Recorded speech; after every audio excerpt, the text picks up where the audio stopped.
In today's video, we're going to take a look at the snap analysis and see who played, how much, who needs to get less snaps, and who needs to get more, as there are some people making a case in different situations. So let's get into it. What's up, it's your boy Cintron, coming back at you with another analysis video, and kid you not, that's my real name. Game ball, 3 stars, and snap count analysis, week 2, Eagles versus Falcons. Can the Eagles snap counts help explain their brutal loss to the Falcons? Maybe so. Let's dive into the numbers. So quarterback, there were 71 snaps on offense. Jalen Hurts took all of them. He was 23 of 30 for 183, interception and a touchdown. And I watched the press conference he just had. He said, ill-advised decision. Looking back on it, hindsight being 2020, he should have maybe taken his time on that drive. Reflecting on it, it wasn't one of the best throws, and just him and Devonta Smith weren't on the same page because he was breaking, in, but he didn't break on the ball the way you wanted to, and where Jalen was throwing the ball to, they didn't meet up. Those passes didn't align. So it's concerning because it looked very eerily similar to a lot of interceptions he threw last year in the Vikings game, or coming over the top. This time it was to the left side of the field instead of being to the right. But I would say the most similar it was to the AJ Brown throw that Julian Love picked off over the top. Safety again, screaming down, knowing where Jalen's gonna go, who he trusts to make the plays in the game. And that's the thing, buddy ball gets us in trouble because we know that he's gonna go to this guy.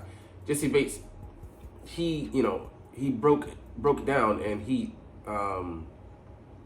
was in the area, he was in the vicinity, but he targeted him because he knew that when the chips are down, things get close to the vest, tight. Jalen Hurts is going to go to who he trusts, and that's Devonta Smith in this game. And A.J. Brown is the plan. So it'd be A.J. Brown, then Devonta Smith, then Dallas Goedert in that pecking order. And, Covey, he might not have even been, extremely open, but the throw, most likely should have gone to him. And I get it. He's trying to make a play, but in that situation, like you said, the timeout, in 27 seconds still on the clock, it being only second or third down. No, it might have been first down, which made it so bad. We had other chances. All we needed to do was get to the 40 to at least be on the cusp of the range of Jake Elliott. And it just was such a waste. So I belabored this decision. I'm like, no. It's sad it's come to the point where you kind of, it was so eerily similar. It's coming from behind that I was like, I'm looking from the vantage point of trauma from last season. Man, don't let this happen. Don't let this premonition come true. Oh damn, we fell right into the same fucking trap, and it's just infuriating. So gotta get out of that habit. We'll get to that in a short. But why Jalen Hurts is falling into the same fucking trap? Gotta get rid of that mistrust that we got. Anyways, I'll still take him. 5 days a week. 2 days on the weekends and twice again on Sunday, because he's that guy, man. We live or die, not for better or worse, but we live and die by him. We're just too invested in him. We're too soaked with his mantra. Pause. That he's a good quarterback, but he just has to get out of those bad habits that he's learned, unfortunately. All right, running back. Saquon Barkley 64 snaps and Kenny Gainwell the other 7. I don't see any debate with that, but I see over the first maybe the quarter of the season we're gonna have to run Saquon a little hard. And, I hope that we don't wear him down because we need him available down the stretch. Because he was breaking the game open. Like, you saw the chunk yardage he got, 8 yards, 9 yards. And some of those plays got called back. So his average ended up being 4.4, which is such a shame. Because he should have been right in the Bijan wheelhouse. Hell, he should have been in the J.K. Dobbins wheelhouse of 9 yards a carry. Because he was getting that. So he was ridiculous. I don't care if he dropped the ball. 9 times out of 10 he makes that play, so I'm going to him 10 out of the next 10 times because I believe he's going to make the play. Kenny Gainwell he looked decent in spots when he came in, but there's no place to Saquon. He steamrolled some guy the other night, put his shoulder into him. I think it was a corner. It was like, sorry, buddy, bam, wow. So the costly drop, don't care. Wide receiver Devonta Smith got 71 snaps. He got all the snaps. John Dotson got 56. Britton Covey, 23, Johnny Wilson, 19, and Paris Campbell, 15. So I'll get first to Paris Campbell. I didn't even notice him out there because he wasn't targeted. I don't know if he was on a sweeps or whatever. I truly did not even realize he was in the game. at all. Saw Johnny Wilson, and he was dealing with the hammy and went to him over the top in the end zone. Just was a late throw, bad timing target, and he does not know how to use his body. So right now he's a body out there. He got called for I think one holding play, but holding call. But he's good out there for blocking. But otherwise, we need to find a way to manufacture him touches. Other than that, it's kind of dead weight at this point. Until he learns the game. Britton Covey, 6 targets, 23 yards on 6 catches. He gets the ball. He's good, to get it when he's got it or where he's got it, and then he just drops to the ground because he's $160, $170. He's the lightest receiver out there.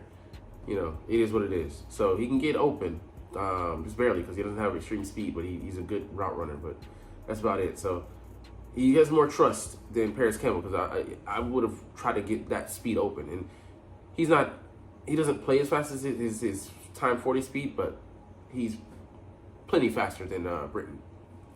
John Dotson only got 1 catch. I think it was like on a screen or some manufactured touch where he's getting schemed open. 6 yards. Other than that, negligible, and he's still getting up speed, so you can't blame him. Devonta was a dog though. Yeah, 7 catches for 76 yards and that 19-yard TD grab in the back of the end zone. I was like, no, Jalen, don't throw that. And then I saw him get behind that defense. Excellent play call, excellent route, excellent throw. So, tight ends, 69 snaps for Dallas Goedert, 28 for Grant Calcaterra, and 2 snaps for EJ Jenkins. I guess he was out there when Dallas wasn't in there. Or maybe it was a 3 tight end set. I don't know. But Dallas, he needs more work than that. He got like 3 catches for 38 yards. We need to highlight him more. And I get that maybe he wasn't open on some plays, but I don't know. I'd have to look at the film and see. But Jalen's got to start going over the middle more. I don't know what his hesitation is of throwing within that area, the bounds. But it's just intermediate work, man. It's going to be an area that defense is going to leave open when they try to guard AJ on the outside and Devonta on the outside. We got to have an inside guy. Pause. No sneak job. But Grant had 2 catches for 19, so he should not be having as nearly as many catches as Goddard, because Goddard does a fantastic job blocking, but we got to reward him sometimes, man. And there was a play where we come. Some plays I liked from last year, really, where we'd have the tight end scrape across the formation, and he'd block, and then on occasion he'd leak out. We got to include that play, man, this year. Make it a retrending thing. Offensive line, 71 snaps, for all the starting guys, and then 1 snap for Fred Johnson. I don't know, maybe that was goal line. It probably was, but hey, man, stellar game. They kept Jalen clean. Just some of the routes, weren't there. You call that, chalked it up with play calling, but the offense, man, for the most part, I don't have a lot of gripes with them. Just the play calling selection. Certain spots, in the game, you come down on them. The defense is a whole nother story, though. Edge defenders, 40 snaps for Josh Sweat, 32 for Bryce Huff, 28 for Brandon Graham, and 23 for Nolan Smith. So Nolan looked good in the run game, but he wasn't offering anything as a pass blocker. A pass rusher was getting blocked by tight ends. And bro, that cannot happen. You got to shake that shit. I wasn't expecting him to, but I think maybe once or twice he did, but otherwise, kind of dead weight out there, man. Brandon Graham was the most effective, edge rusher. He's 36. He shouldn't be that at this point. Bryce Huff looking like a waste of money. I will say, I'm gonna try to do it quarterly. Let's see in quarterly increments, if he's showing up. Because hey, Hassan Reddick didn't start too hot. His first 52 rushes. He didn't have a pressure or a sack. Here's what it is, man. Takes time for guys to acclimate, but I'm concerned about his run defense. The effort he was given and him not, playing through the plays. Him seeing that the run is going away from him, and then with the zone running scheme, it could come back to your side any time, and he wasn't ready. One time it's just in the summer. What the fuck are you doing, bruh? In the midst of a fucking rush, get your head on straight, man. Josh Sweat, he had some good spots, but he had a tougher assignment than Huff did, but. Man, overall, man, just disappointed in our edge rushers. And then some things that are called to do, whether they're supposed to slant inside or play the run or the pass, just I didn't agree with in that game. Interior defensive line, less harder on them, but man, there's to be some shaking of the foundation here, because some interesting things. So Thomas Booker, got to get this man more snaps, man. Yes, I mean, we finally played the 5 wide, and we look good. And I don't know why we didn't play that. You know, I know we were worried about the pass coverage liabilities, but hey, man, this is a game you got to man up, because it's not like they're beating you extremely with speed. Their fastest guy is, you know, Mooney, and we got a guy that should be able to cover him stripe for stripe. You know, and that hurt us on the last drive, because it was a completely different defense that we played. But yeah, you got to get this guy better and more snaps. 3 tackles with 9 snaps, and like I think 2 for a loss. The TFLs, got to get this man some work. Moro Ojomo, he got washed in a lot of plays, but he was being double teamed. He's not the biggest guy. Don't expect him to beat that. Mick Williams was getting washed as well. Expect more from him, but he got the long sack of the day. Jordan Davis, the usage, and then like also, I'm questioning, you know, his PT right now, because I mean, like, it looked like Booker should have been out there over him, and you know, a lot of plays. Jalen Carter being double teamed. What can you do? But also his approach. You know, he's got to, you know, counter, you know, and have a counter to what they're throwing at him, and then, you know, keep his shoulders square to the line and not allow himself to get washed out of the line either. Linebacker, 60 snaps for each for Zach Bond and Nakobe Dean. Some of the times where, like, you know, Dean, I'm like, what gap are you going into? But, you know, he had a solid game. You know, covered your boy in the flat. Who's that? Bijan Robinson. I was pleasantly surprised. But, you know, lower percentage, not lower percentage, lower level of difficulty. But hey, I'll take it. And Zach Bond, he was getting cut all night, so I don't know philosophically what you're supposed to do to avoid that, but I know you can't run around the guy, and, you know, letting him, you know, come to you, swiping that down. I don't know why he didn't attempt that, but, you know, I don't know if that has the same effect, because then running back will be just on you, and you'll most likely get run over. So I don't know. I mean, but I know we could have protected him with a 5-man line. So that was head scratching. All right, corner and safety, 61 snaps each for Darius Slade, Quinyon Mitchell, Chauncey Gardner-Johnson, and Reed Blankenship. Chauncey, you know, like, difficult tackle, but, you know, he gets paid the big bucks to come and make that play. And then his second effort, he got pushed down, like, well, a weak push off too by Darnell Blutis. That's what pissed me off about him. Like, come on, man, discipline, Chauncey. And he's speaking in the backfield. What the fuck are you doing?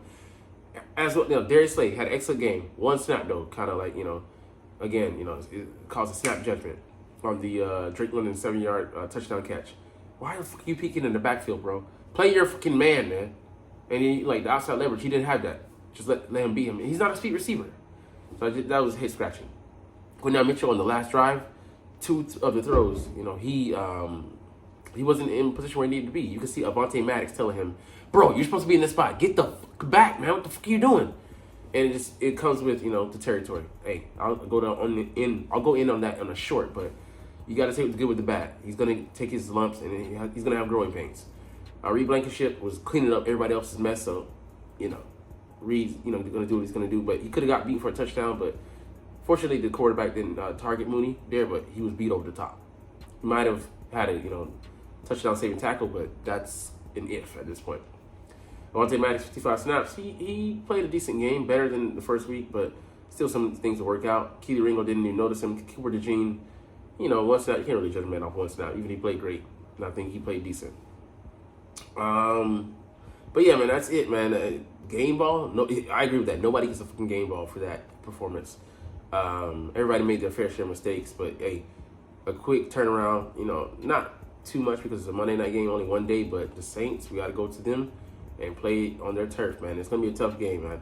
I still think we can win. There's some keys to the game and things we can do, but definitely got to play the game at our pace and slow theirs down. So, anyways, we'll get up out of here on that note. But hey, you're not even watching though. But it's all good because I love talking about the freaking stinking Philadelphia Eagles, who I love, and I love making these videos. So we'll chunk deuces officially. But as always, it's fly Eagles fly, and let's motherfucking go. Like, comment, share, subscribe. Thanks for watching. Check me out at Cintron, Cintron Anime, Cintron Life, or Cintron Laughs, or other social media.